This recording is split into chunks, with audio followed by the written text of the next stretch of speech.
네, 어제부터 모든 초중고등학교 전학년이 등교 수업을 시작했습니다. 자연스레 청소년 밀집시설에서 코로나19 집단 감염 우려가 커지고 있는데요. 경찰과 지자체, 교육당국이 특별 방역 활동에 나섰습니다. 현지호 기자가 동행 취재했습니다. 한평 남짓한 노래방 부스에 들어찬 학생들. 경찰관이 들어가 방역 지침을 설명하고 학생들은 알겠다는 듯 고개를 끄덕입니다. 첫 번째는 손바닥으로 손을 깨끗하게 씻고 그리고 사람이 모여있는 곳에서는 마스크를 꼭. 지난달 20일부터 순차적으로 진행된 초, 중, 고 등교 수업.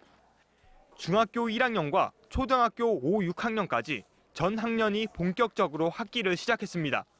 하지만 원인 미상의 감염과 산발적 지역 감염이 여전히 이어지는 상황. PC방, 노래방 등 청소년 밀집시설에서 집단 감염에 대한 우려가 커지자 경찰과 지자체, 교육당국이 특별 방역 활동에 나섰습니다. 마스크 착용과 1m 거리 두기 등 예방 수칙이 지켜지는지 확인하고 업주와 이용객들에게 방역 수칙을 다시 한번 당부하는 겁니다. 청소년들이 자주 찾는 이런 코인 노래방의 경우 공간이 좁고 밀폐돼 있어 감염이 일어나기가 더 쉽습니다. 하지만 생활 속 거리 두기 체제에서 다중 이용 시설에 대한 점검과 단속에는 한계가 있을 수밖에 없습니다. PC방이라든지 청소년들이 많이 이용하는 오락실에는 제한 명령 대상 장소에서 빠져 있습니다. 그래서 저희들 경찰이 구청과 시민사회와 적극적으로 협업해서 경찰은 코로나 예방 캠페인과 함께 2주간 특별 방역 점검을 이어나갈 계획입니다. MBC 뉴스 현주입니다. 부산 지역 코로나19 집단 감염의 진원지였던 온천교회 완치자 21명이 치료를 위해서 자신들의 혈장을 기증하기로 했습니다. 아직 치료약이 없는 상황이어서 보건당국은 혈장 공여자 확보에 기대를 걸고 있는 상황입니다.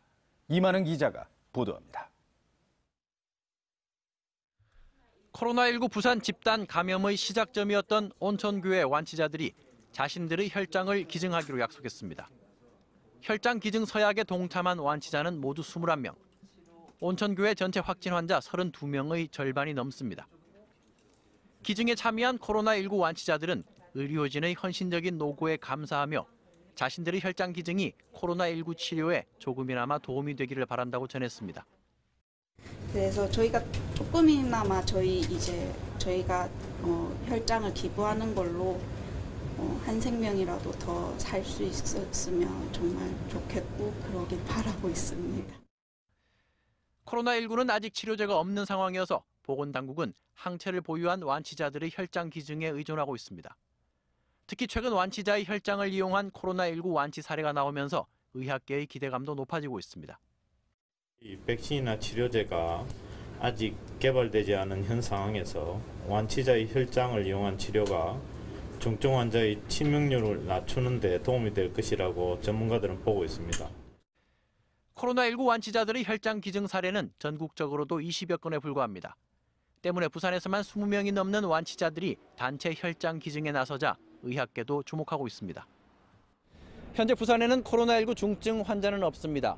따라서 이번에 기증되는 혈장은 앞으로 발생하게 될 코로나19 환자와 코로나19 치료제 개발에 사용될 것으로 전망됩니다. MBC 뉴스 이만흥입니다. 오늘 아침 신문 살펴보겠습니다. 먼저 국제신문입니다. 올해로 11년을 맞은 갈매길에 대해 부산시가 대대적인 정비에 들어간다는 소식 일면에 전하고 있습니다. 부산시는 현장 점검 결과를 바탕으로 올 하반기부터 갈매길 안내시설과 편의시설에 대해 정비와 개선 사업을 진행할 예정이라고 밝혔는데요. 오는 8월에는 부산역 유라시아 플랫폼에 안내센터인 갈매길 투어 라운지를 설치해 도보관광 원스톱 서비스 등 보행관광객 편의 서비스를 제공할 것이라고 덧붙였습니다. 이면에 있는 기사입니다. 60 민주항쟁 이태춘 열사를 그린 동아대학교 내 6월 항쟁도가 초란 33주기를 맞게 됐다는 소식인데요. 6월 항쟁도는 지난해 부산시 미래유산으로 지정돼 한때 복원에 대한 기대감이 높아졌지만 학교 측이 반대 입장을 고수하면서 담쟁이 넝쿨에 덮인 채 방치되고 있다는 안타까운 내용을 전하고 있습니다. 내부는 부산일보입니다. 부산항 북항 매립지 행정구역 경계를 두고 중부와 동부가 의견 대립을 계속해온 가운데 행정안전부가 이 문제에 대해 심의를 진행할 예정이라는 소식인데요.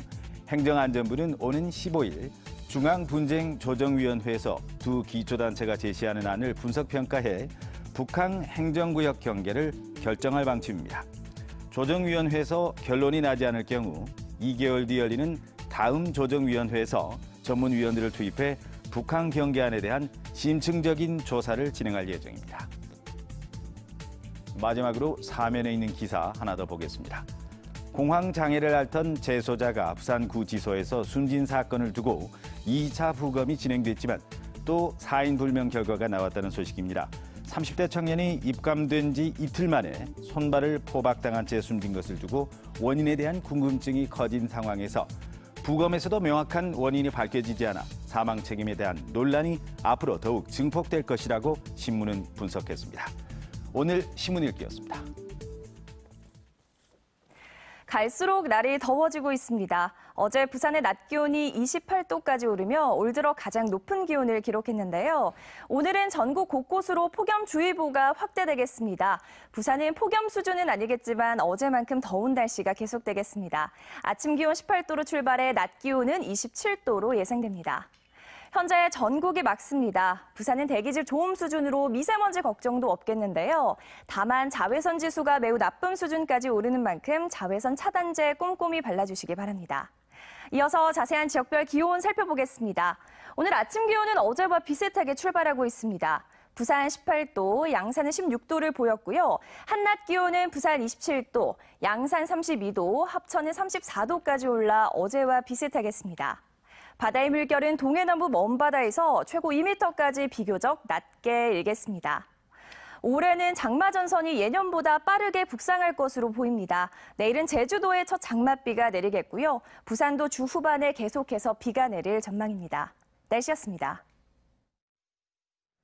관광특구인 해운대 한복판에 자리 잡은 4성급 호텔에서 용역들 간의 때 아닌 몸싸움이 벌어져 난장판이 벌어졌습니다. 운영사가 여러 곳인 수익형 분양 호텔에서 벌어진 일인데요. 경찰이 관련자들을 상대로 조사를 벌이고 있습니다. 류재민 기자입니다. 어제 새벽 부산 해운대구의 한 호텔 로비. 손에 해머 등 둔기를 든 건장한 남성 2명이 서성이는가 싶더니 한 명이 둔기를 들고 안내 데스크 쪽으로 다가갑니다. 이 건전지를 나 치우러 왔으니까 다칠 수 있으니까 느끼세요. 대리석으로 된 벽면을 계속 내리칩니다. 이후 수십 명의 건장한 남성들 사이에 격렬한 몸싸움이 벌어집니다. 경찰이 출동하고 나서야 7분간의 긴박했던 상황이 마무리됩니다. 이 소동은 전체 객실 550여 개 중 200여 개를 위탁 운영하는 A업체가 지난주 새롭게 안내 데스크를 만들자 관리사무소 측이 허락 없이 설치한 거라며 이를 철거하면서 발생했습니다. 이 호텔은 지난 2007년 국내 최초로 분양형 호텔로 지어졌는데요. 객실별로 소유주가 분양을 받은 뒤 호텔 위탁업체에게 운영을 맡기고 수익에 대해 배당금을 받는 구조입니다. 나머지 300여 개 객실은 B업체가 위탁 운영을 하고 있는데 2017년 운영사 선정 과정에서 두 회사가 법정 분쟁을 빚기도 했습니다. 하지만 B업체는 이번 사태가 자신들과 아무런 관련이 없다고 주장했습니다. 공용부에 프런트를 이제 설치를 하게 되면 아마 관리소랑 관리단의 승인을 받아야 되는데 그 절차 없이 불법으로 설치를 해서 관리소에서 철거를 하라라고 아마 진행이 돼서 했는데 안 돼서 관리소랑 그 업체랑의 분쟁이에요. 반면 A업체도 공유 공간에 안내 데스크를 설치해 역시 아무 문제가 없다고 주장했습니다. 그래서 일종 지금 자기네들이 불법 점유로 사용하고 있거든요. 2018년 8월 달에 영업 신고증을 받았어요. 구청하고 얘기를 해서. 그래서 이제 영업을 하려고 하는데 계속 방해를 하니까. 이 같은 분양형 호텔은 해운대에만 15곳으로 일부에서 운영사 간 마찰이 빚어지고 있는 가운데 경찰은 관리사무소장 등 직원 2명을 상대로 정확한 경위 파악에 들어갔습니다. MBC 뉴스 류잼리입니다. 지난해 말 해운대에서 만취 상태로 차를 몰다 4명을 숨지거나 다치게 한 운전자에게 법원이 징역 8년을 선고했습니다. 음주운전을 강력 처벌하는 이른바 윤창호법에 따라 개정된 대법원 권고 기준의 최고 형량을 적용한 건데요. 국민 법감정에는 여전히 미치지 못한 수위라는 지적도 나옵니다. 송강모 기자의 보도입니다. 지난해 11월 부산 해운대구 좌동해안 도로. 흰색 SUV 차량이 신호를 위반한 채 교차로에 진입하더니 갑자기 좌회전을 하며 인도를 덮칩니다. 보행 신호를 기다리던 60대 여성이 차에 치여 숨지고 초등학생 아들과 엄마, 여중생 등 3명이 중경상을 입었습니다. 조사 결과 가해 차량 운전자 65살 A씨는 새벽까지 소주 3병을 마신 뒤 혈중 알코올 농도 0.195%의 만취 상태로 차를 몰았던 것으로 드러났습니다. 창문을 열었는데 술 냄새가 엄청 나더라고요. 할아버지인데. 1심에서 법원은 A씨에게 징역 8년의 중형을 선고했습니다. 지난 4월 윤창호법에 따라 개정된 권고 기준인 대법원 양형 기준의 최고 형량을 내린 겁니다. 재판부는 피해자들에게 용서를 받지 못한 A씨에 대해 응보 차원에서 엄중 처벌이 필요하다며 이를 통해 음주운전 교통사고에 대한 경각심을 높일 필요가 있다고 밝혔습니다. 그러나 일각에선 무기나 3년 이상 징역에 처하도록 한 법조문 자체와 비교하면 양형 기준이 여전히 국민의 법 감정에 미치지 못한다는 의견도 나왔습니다. 음주 상태에서 운전을 하고 그로 인해 중앙선을 침범하여 전혀 예상치 못한 사망사고가 발생했을 때는 고의범과 마찬가지일 것이라는 일반 국민의 법 감정이 충분히 나올 수 있는 상황이라고 봅니다. 법 적용에 현실화시킬 수 있는 15년 정도까지 해도 충분하지 않을까. 재판부는 살인죄는 고의 범죄인 반면 음주운전 사망사고는 과실범죄로 법정형도 낮게 책정된 점을 고려했다며 A씨가 잘못을 뉘우치고 있고 알코올 의존증으로 병원 치료를 받은 점 등 종합적으로 판단했다고 덧붙였습니다. MBC 뉴스 송광모입니다. 다음은 한 주간의 주요 사건 사고 뒷이야기 정리했습니다. 사건 수첩 박준호 기자입니다. 만취 운전자가 극단적 선택을 하겠다며 자신의 다리와 운전대를 쇠사슬로 묶은 뒤 트럭에 불을 질렀습니다. 긴급 출동한 경찰관이 발빠른 행동과 용기로 운전자를 구했습니다. 트럭이 폭발할 수 있는 아찔한 순간이었지만 경찰관은 당연히 해야 할 일을 했다며 당시 상황을 겸허히 밝혔습니다. 다른 경찰관들도 아마 다 뛰어갔을 거예요. 사람을 살려야겠다는 일념 하나밖에 없었고요. 삼정의 굴착공사로 경남은행 건물 지반이 주저앉은 뒤 지점 영업은 계속 중단되고 있습니다. 사고 이틀 만인 지난 5일 경남은행은 1억 7천만 원가량의 현금과 중요 서류만 겨우 빼내온 상황. 통장이나 아니면은 잔액증명서, 양식 이런 것들은 저희가 중요 용지를 현금처럼 저희가 외하기를 하거든요. 그런 것들을 이제 회수를 했습니다. 지점 직원들은 3km 넘게 떨어져 있는 창원 진해 신항 지점으로 출근하는 가운데 완전 복구까지는 최소 한 달 이상 걸릴 것으로 보여 영업 차질은 계속될 전망입니다. 시민 10여 명이 옆으로 넘어진 경차를 다시 세우고 있습니다. 지난 7일 오전 금정구 장전동에서 50대 남성이 모이던 승용차가 차로 변경을 하던 중 경차와 부딪혔고 그 충격으로 경차가 전도된 겁니다. 시민들의 합심으로 경차는 다시 세워졌고 차에 있던 운전자는 다행히 생명에 지장 없이 병원으로 옮겨져 치료를 받았습니다. MBC 뉴스 박준호입니다.